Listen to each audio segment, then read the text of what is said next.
Hey, what's going on YouTube? Adam C here. So let's talk about water clarity and what I do to keep mine clear. Like anything else, what works for me may not essentially work for you, but let's go through it real quick. There's the obvious points like basic tank maintenance, cleaning your filters, vacuuming your sand bed or your gravel. All that stuff's kind of a given. When I clean a filter, I do one at a time, and I actually do it, I over clean the thing. I don't use tank water like some people suggest, but that's because I have 3 canister filters and 4 sponge filters, so I'm able to afford to wipe out all the bacteria in one canister for the sake of cleaning it and not have to worry about upsetting the cycle of my aquarium. So let's look at the clarity here. This is a 6-foot tank. You can see front to back, nice and clear. We can do a brief side shot here. Clear all the way across, top to bottom.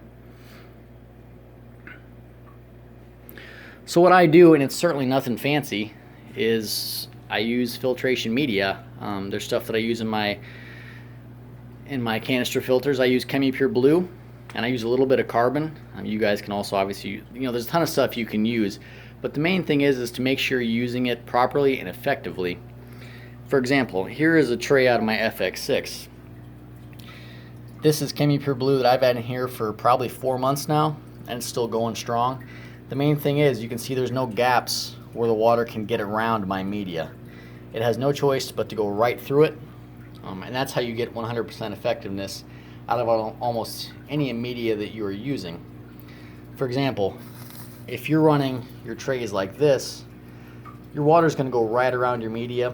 It's not going to go through it, and you're going to get very little out of it. So you may be using top quality media, stuff like this, and you're not noticing any clarity in your water. And it may be for that reason. Just make sure you're surrounding your media with filter floss, pinky filters, something like that. Or in this case, I just crammed a whole tray full of ChemiPure Blue and carbon, so the water has no choice but to go through my media. And that's a big thing in my opinion. You just want to make sure you're not wasting your money and your time by buying this stuff if the water is going to have a way to go around it, because you won't get the benefit of it. So water clarity, it's not always, it doesn't always mean you have the healthiest tank in the world. You can still have other problems and not know it. Your water can still be clear, but it's certainly going to guarantee you that your aquarium looks great. And that's a big part of the hobby, is making sure your tanks are always looking good, and looking clear is a big part of that. So again, there's a lot of different things that work for different people. I've done other things that I've seen other people suggest that just have not worked out for me, and I'm sure this suggestion may not work out for some people. But the main thing is, whatever the media you guys are using, just make sure that water is being forced through it. Now and then you may see people that run a sump, and those are great. They provide a great surface area for good bacteria. They make for a very healthy aquarium. But now and again, you'll see a sump it doesn't keep the tank completely clear. And the reason for that is there's not really a compression point in all of sumps like you would see in a canister filter. An FX6, it's going to push that water. It's going to force it through the media you may have.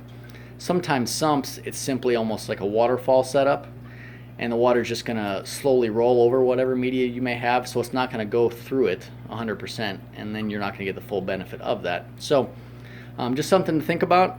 Again, my way is certainly not the only way, and it's probably not the best way, but for my setup, it works really, really well. So thanks for watching, everyone. See you next time.